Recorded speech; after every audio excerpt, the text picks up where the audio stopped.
Hi guys, this is Max. I'm a part-time nature and travel photographer, and I'm here to show you how I use ESP to send my email newsletters. This won't be a tutorial per se, more of a demonstration, just to give you a sense of how easy ESP is to use, and also maybe to give you some ideas of how you can promote your own site and your photography. Here we are at my website. I have different photo galleries featured.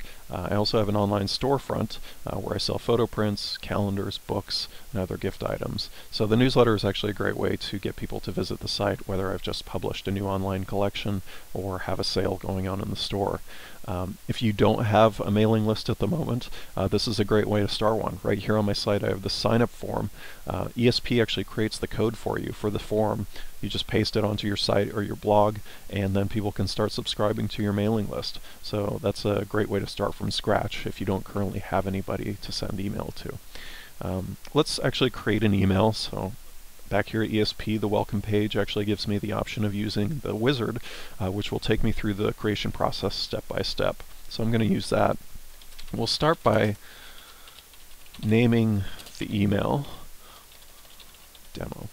And I'm not going to be using market share this time around. Market share is another cool thing about ESP. It's an optional advertising program that allows you to share in ad revenues, and those shared revenues are applied as a credit toward your future ESP bill. So it actually drives down the cost of your email.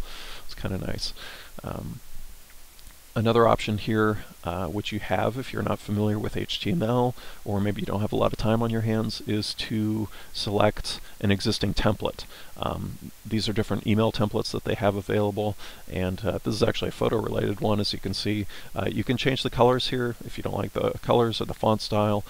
You can also insert your own images, but it's a great way to start if you're not actually familiar with HTML. I happen to know a little HTML, so I'm going to choose the blank template. And we'll go to the next step where I have to enter a subject line. In this case, January newsletter and best of 2009, because my January newsletter is about my best photos of 2009.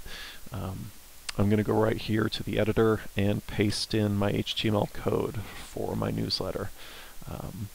And as you can see here on the designer tab, this is where you can format your email. You can change the font style, make things bold, italicize, change colors, and also insert images, which I have to do.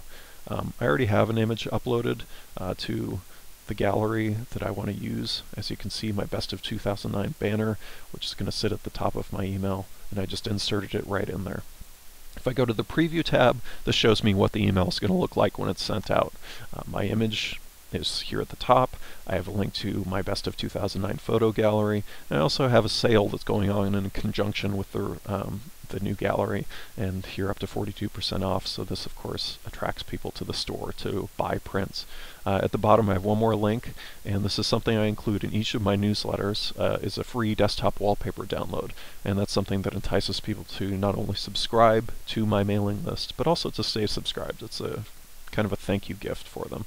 Sometimes I'll also include a coupon code at the bottom of my newsletter. In this case I didn't, but that's another good way to kind of thank people for being subscribed to my list, and also hopefully to prompt them to spend more money in my store.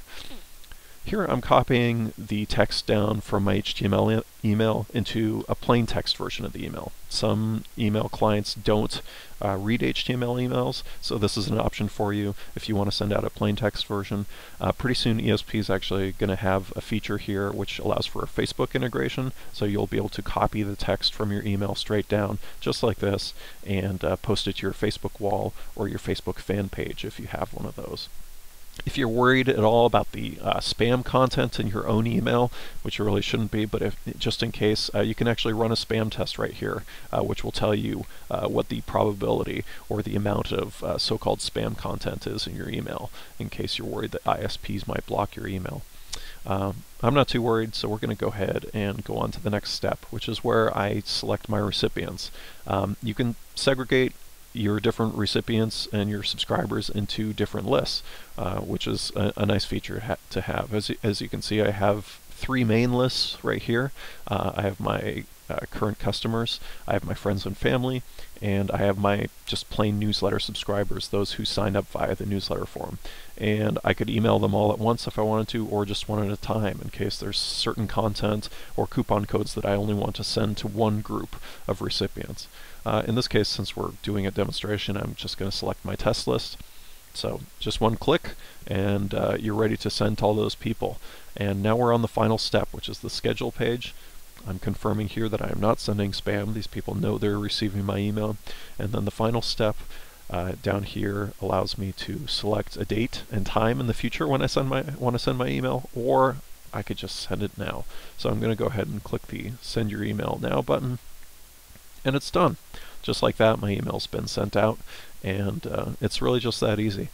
So I hope you guys now have a better sense of how ESP might help you, and that you'll give it a try pretty soon.